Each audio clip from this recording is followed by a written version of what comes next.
Good morning. আমাদের দিনরাত্রির নতুন আরেকটি ভ্লগে আপনাদেরকে স্বাগত। আশা করি সকলে ভালোই আছেন। বাঙালির 12 মাসে 13 পার্বণ।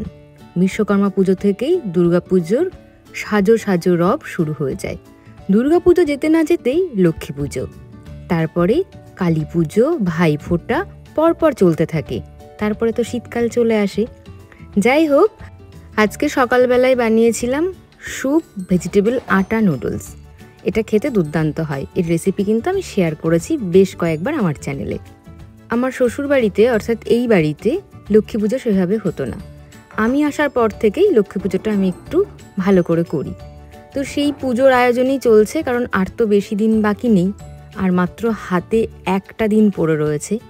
আর সব থেকে বড় চিন্তার বিষয় হলো মা থাকছে না এবছর। প্রত্যেক বছর মা থাকে, আর গোপালও এই দিনে আমার বাড়িতে আসেন। তো সেই সমস্ত ভোগ রান্নার দায়িত্ব থাকে মায়ের ওপরে, আর আমি হচ্ছে মায়ের অ্যাসিস্ট্যান্ট। মেন দায়ভার মায়ের ওপরেই থাকে। কিন্তু এবছর সমস্ত দায়িত্ব আমার কাঁধে, সেই নিয়ে আমি একটু টেনশানেই আছি। উত্তমের সাথে সেই নিয়ে বেশ কয়েকবার সলা পরামর্শ করেছি। অনেক আলাপ আলোচনা হওয়ার পরে আমরা এই সিদ্ধান্ত উপনীত হয়েছি যে না, ঠিক হয়ে যাবে, মা সব ঠিক করে দেবেন।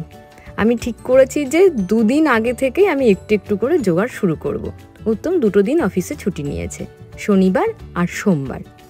আজকে মূলত আমরা ডেকোরেশনের কাজটা করে রাখবো, আর বাজার ঘাট যেগুলো আছে সেগুলো মোটামুটি করে রাখবো। শুধুমাত্র ঠাকুরের যে বাজারটা, মানে আমাদের বাড়িতে তো লক্ষ্মীর সরা পুজো করা হয়, লক্ষ্মীনারায়ণ আঁকা যে সরা, সেই সরা এবং তার সাথে যে মালি ফুল, পঞ্চশস্যে, চেলি, এই সমস্ত কিছু শুধু আগের দিন কিনে নিয়ে আসবো। গল্প করতে করতে আমাদের ব্রেকফাস্ট হয়ে গেল, আর এখন আমি শর্টটা তুলে রাখছি। ডিপ ফ্রিজে আমি স্টোর করি শর্ট। আমি একটা শর্ট ভিডিও আপলোড করেছিলাম আমার চ্যানেলে, আপনারা নিশ্চয়ই দেখেছেন যে কি করে শর্ট থেকে আমি ঘি বানাই। তো এই দেখুন, দুধ জ্বালিয়ে যদি ফ্রিজে রেখে দিয়ে ওভারনাইট, তাহলে কতটা ক্রিম মানে জমে যায় আর কি শরের নিচে, খুব ভালো হয়।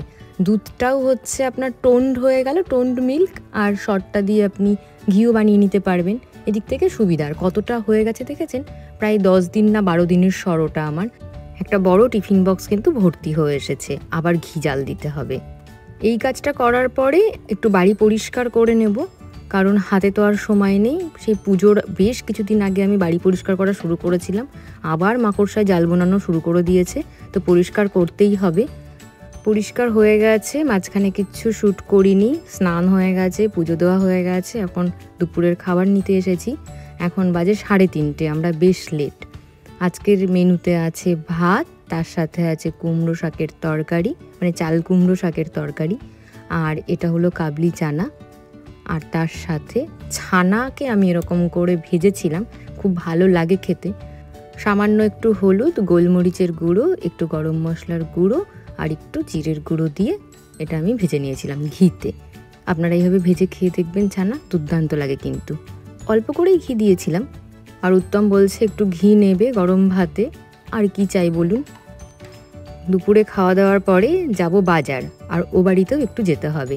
আর মা পায়েস পাঠিয়েছে, আজকে তো দ্বাদশী, একাদশীর পরের দিন পারণ হয়, তো মা পায়েস দিয়ে দিয়েছিল উত্তমকে।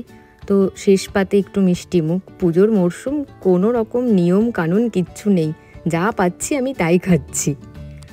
একেবারে ভাইফোঁটার পর থেকে আবার সব নিয়ম শুরু হবে।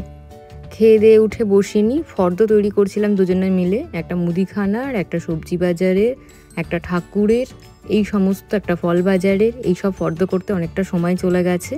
এখন সন্ধ্যা দেব, সন্ধ্যা দেওয়া হয়ে গেছে। আর উত্তমকে কলকাতা থেকে ধূপ আনিয়েছিলাম, এত ভালো ধূপের গন্ধটা, তো আজকে জ্বালালাম প্রথমবার, খুব সুন্দর। আর একটা ধূপের স্টিকেই না পুরো বাড়ি একদম পুরো ধোয়া হয়ে গেছে, আর এত সুন্দর গন্ধ, এত ভালো লাগছে, একটা পবিত্রতা অনুভব করছি। যেমনটা মন্দিরে গেলে হয়, একটা সুন্দর অগুরুর গন্ধ, চন্দনের গন্ধ, সেই রকম খুব সুন্দর। আর এই ধূপের স্টিক না আমি বানাতে জানি। লক্ষ্মী পুজোটা হয়ে যাক, কি করে বানাই সেটা আপনাদের সাথে শেয়ার করব। সন্ধ্যের ব্ল্যাক কফি নিয়ে নিয়েছি, তার সাথে ফুল বিস্কিট। এই বিস্কিট খেতে তো দুর্দান্ত লাগে, সেই ছোট্টবেলা থেকে খাই, এখনও এর ক্রেজ কমেনি। কফিটা নিয়ে আর টি শার্টটা চেঞ্জ করব না, ভাবছি শুধু লোয়ারটা চেঞ্জ করে বেরিয়ে যাব। আর যাব মায়ের বাড়ি, মায়ের সাথে কিছু পরামর্শ আছে, কারণ যে ঠাকুরমশাই আমাদের বাড়িতে পুজো করেন তিনি থাকবেন না। মা যেমন বেড়াতে যাচ্ছে, ওই দলেরই তো অংশ উনিও যাচ্ছেন। দুজন পুরোহিত, কিংসুক আর পিন্টু প্রভু। পিন্টু প্রভুর শরীরটা খারাপ, আর কিংসুক যাচ্ছে মায়েদের সাথে বেড়াতে। আর একজন পুরোহিত রয়েছেন, তিনি হলেন মিলন প্রভু, তিনিও যাচ্ছেন বৃন্দাবন। তো এনারা সবাই আউট অফ স্টেশন থাকবেন ওই দিন। তো আর একজন পুরোহিতের সাথে যোগাযোগ করা হয়েছে, কি হয়েছে না হয়েছে সেগুলোই মায়ের সাথে শেয়ার করবো।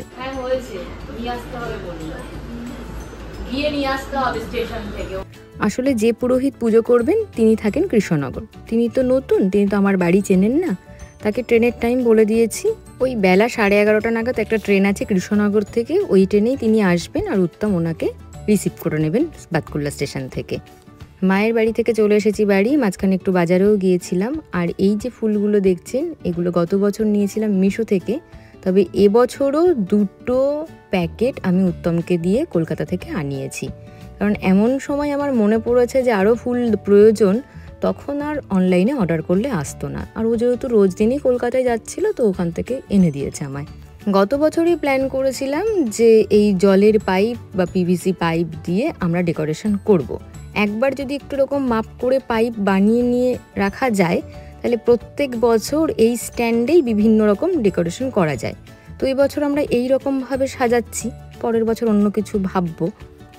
2টো স্ট্যান্ড, মানে 3টে স্টিক আর 4টে টি, এই দিয়েই কিন্তু হয়ে গেছে আমাদের এই রকম একটা স্ট্যান্ড।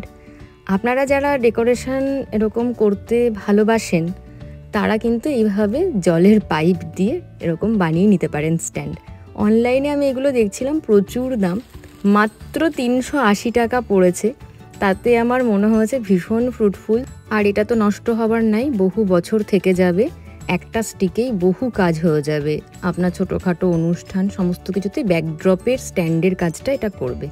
আমি যেভাবে সেট করেছি আর যেভাবে সাজিয়েছি, তার উপর একটা শর্ট ভিডিও আমি তৈরি করেছি, সেটা গতকালকেই আমি পোস্ট করে দিয়েছি, আপনারা আমার চ্যানেলে পেয়ে যাবেন। যারা দেখেননি তারা একবার গিয়ে দেখে নিতে পারেন। আর এখানে ওই জন্য ডিটেলসে আমি অত শেয়ার করিনি। এই ডেকোরেশনের কাজটা নিয়ে আমি ভীষণ টেনশানে ছিলাম, তবে এটা অবশেষে হয়েছে।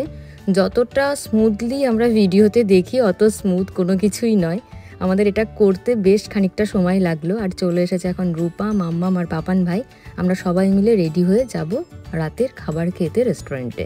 আসলে রূপা আর বেশি দিন নেই, হয়তো 1-2 দিনই থাকবে। মনোজিৎ ওকে নিতে আসছে, তাই বললো ছর্দি চলো আমরা রাতে একটু বাইরে খাওয়া দাওয়া করি আর একসাথে একটু আড্ডাও দিই। কারণ আজকে দ্বাদশী, আমাদের বিসর্জন হয়ে গেছে পাড়াতে। আমি যাইনি, দিদি আর রূপ গেছিলো মাঠে একটুখানি। আমার ভীষণ খারাপ লাগে। মায়ের বাড়ি যখন আমি যাচ্ছিলাম তখন নিশ্চয়ই লক্ষ্য করেছিলেন রাস্তায় সব আলো বন্ধ। আমি যেন রাস্তার ভিডিও নিইনি, আমার ভীষণ কষ্টের জায়গা এটা। তো সেই খারাপ লাগাটাকে একটু দূরে সরিয়ে রাখার জন্য সবাই মিলে একসাথে একটু হই হুল্লোড় করা। সৌরভ ভাইকে আমরা মিস করছি, ভাই অন্য জায়গায় গেছে, ওর একটা নিমন্ত্রণ আছে। আগে থেকে জানলে ও হয়তো ঠিক ম্যানেজ করে নিত। তো 2বার ফোন করেছে, ওরও খারাপ লাগে যে গ্রুপকেও মিস করে আমরা এরকম সবাই দল বেঁধে কোথাও গেলে। যাই হোক, আমরা NH-12 ধরে এখন প্রায় পৌঁছেই গেছি। আর একটুখানি পথ রাস্তায় দেখলাম বেশ কয়েকটা বিসর্জনের জন্য প্রস্তুতি চলছে। আর এই দেখুন, মাকে নিয়ে যাওয়া হচ্ছে। এখানে তো মা গাড়িতে উঠে গেছেন, শ্বশুরবাড়ি ফিরছেন। আজকে আমরা এসেছি কোজি কুটির। আপনারা চেনেন এই রেস্টুরেন্টটা, বহুবার দেখেছেন আমার ব্লগে। পুজোর সময় একদিনও আমরা আসিনি। খুব সুন্দর করে ওনারা সাজান পুজোর সময়। আপনাদের সাথে ওদের ডেকোরেশনটা আমি শেয়ার করব। ওদের সারা বছর এই যে রাইস লাইট দেখছেন, এটা থাকেই, এই রকম ডেকোরেশনটা ওদের সারা বছরই থাকে। এক্সট্রা যেটা ওরা করেছে, বাঁ দিকের একটা ময়দানে খুব সুন্দর করে করেছেন এই জায়গাটা। এটা ওদের খোলা থাকে, যেহেতু এখন বৃষ্টি হচ্ছে ফ্রিকোয়েন্টলি, সেই কারণে ওনারা এখানটাতে শেড দিয়েছেন আর অসাধারণ করে সাজিয়েছেন দুর্গাপুজোর থিম। আর এই যেগুলো লাইট দেখছেন, এগুলো কিন্তু সব মাটির ভাঁড় কাটিং করে এরকম লাইট। খুব ভালো লাগে এখানে, মানে একটা আর্টের ছোঁয়া, একটা শিল্প, একটা অ্যাস্থেটিক ব্যাপার। আর এই যে মাদুর দিয়ে, লাল পাড় সাদা শাড়ি দিয়ে, কুলো দিয়ে কি সুন্দর করে সাজিয়েছেন ওনারা, অপূর্ব লাগছে দেখতে।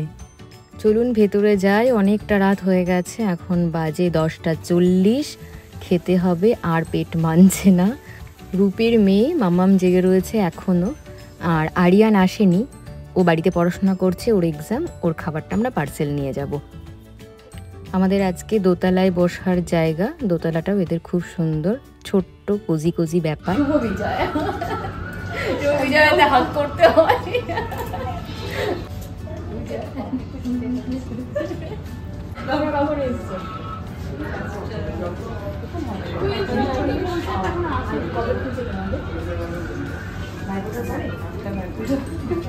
মানে এবার একটা লং ছুটি পেয়েছি, গত বছর এরকম ছিল না।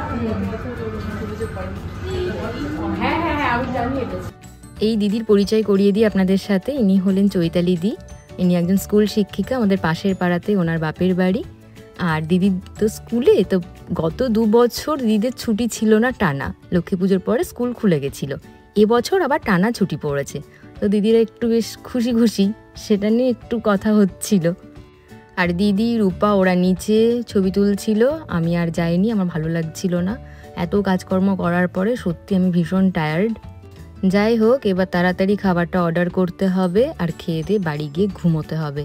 আমার শরীর আর সত্যিই দিচ্ছে না। এদের রেস্টুরেন্টের ভেতরে ডেকোরেশনটা আপনাদের সাথে একবার শেয়ার করে দিই, আর তার সাথে বলে দিই আমি আজকে যে সালোয়ার কামিজটা পরেছি সেটা মিন্ত্রা থেকে নেওয়া, ইন্দুসের। আপনাদের যদি ভালো লেগে থাকে তাহলে অবশ্যই জানাবেন, আমি লিঙ্ক শেয়ার করে দেবো। আর এর উপরে আমি একটা শর্ট ভিডিও শ্যুট করেছি, সেটা এখন আমার এডিট করা হয়নি, সেটাও আমি আমার চ্যানেলে শেয়ার করব, আপনারা আরও ভালোভাবে বুঝতে পারবেন। আসলে এই সালোয়ারটি আমি নিয়েছিলাম দীপাবলির দিন পরবো বলে, অর্থাৎ কালী পুজোর দিন পরবো বলে, কিন্তু আজকেই পরে নিলাম। তার কারণ এখনও একটা শাড়ি দুর্গাপুজোর রয়ে গেছে, সেটা পরা হয়নি, তো সেটা পরবো। কোন শাড়িটা আমি পরিনি প্লিজ কমেন্টে জানাবেন। আর অর্ডার করেছি আমরা চিলি মাশরুম, আমার আর উত্তমের ভেজ, সেই জন্য আমরা নিয়েছিলাম একটা ব্রেডের আইটেম অর্থাৎ নান, আর তার সাথে পনির বাটার মশলা। আর ওরা ননভেজ নিয়েছে, নুডলস, কাবাব, এই সমস্ত কিছু। এদের এখানকার পাকা আমের ভাপা দইটা খেতে দুর্দান্ত, অনেকটা আইসক্রিমের মতন। আপনারা যারা খাননি তারা এসে অবশ্যই একবার খাবেন। আর খেতে খেতে আপনাদেরকে আর একটা অনুরোধ করছি যে অবশ্যই কমেন্টে জানাবেন আমাদের সাজানো কেমন হয়েছে বাড়িতে। লক্ষ্মী পুজোর জন্য যে ব্যাকড্রপ আমরা তৈরি করেছি সেটা কেমন হয়েছে, আর আইডিয়াটা আপনাদের কেমন লেগেছে। সব থেকে বড় কথা, হাজার হাজার টাকা নয়, মাত্র 380 টাকায় এত সুন্দর মানে একটা ফ্রেম তৈরি হয়ে গেছে, যেটা অনেক দিন চলবে। আর এনারা তো জানেন গাছ দেয়, এটা এখানকার ট্র্যাডিশন। তো আজকেও আমরা একটা গাছ পেয়েছি, আমরা পেয়েছি একটা অ্যাডেনিয়াম। দেখা যাক এই অ্যাডেনিয়ামের রঙটা কেমন হয়। এখন ফিরছি বাড়ি, লাইটগুলো এখনও জ্বলছে। এই আলোটা আর আগামীকাল থেকে থাকবে না। আগামীকাল রাস্তাগুলো অন্ধকার আর বাজার দোকান সব বন্ধ, সব মিলিয়ে এক আকাশ বিষণ্ণতা। যাই হোক, আজকের ব্লগটি ভালো লাগলে প্লিজ একটা লাইক করে দেবেন। আজ আসি, শুভরাত্রি।